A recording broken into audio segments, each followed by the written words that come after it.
পেহেলগাঁও কাণ্ডের পর থেকেই পাকিস্তানি শিল্পীদের নিয়ে বলিউডে তৈরি হয় ব্যাপক বিতর্ক।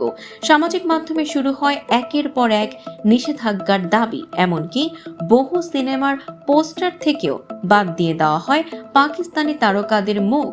এবার এই পরিস্থিতির নতুন শিকার হলেন পাকিস্তানের জনপ্রিয় অভিনেত্রী হানিয়া আমির।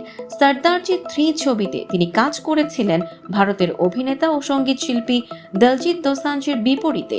তাই হানিয়াকে নিয়েও উঠেছে ছবির কাস্ট থেকে বাদ দিয়ে দেওয়ার দাবি।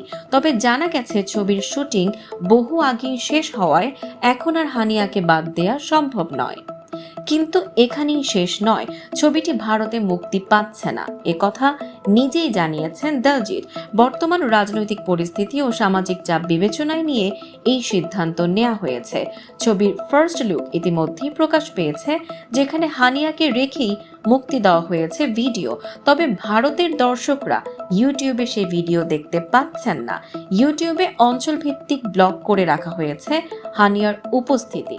এদিকে হানিয়ার ভক্তরা এই সিদ্ধান্তে হতাশ হলেও প্রযোজক ও পরিচালক জানিয়েছেন নিরাপত্তা ও বিতর্ক এড়াতেই তারা এই পদক্ষেপ নিয়েছেন।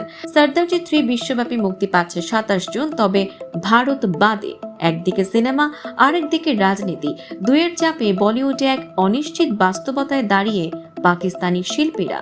দর্শক, হানিয়ার বলিউড যাত্রা শুরুর আগেই থেমে যাওয়া নিয়ে আপনার মন্তব্য কমেন্ট করে জানান।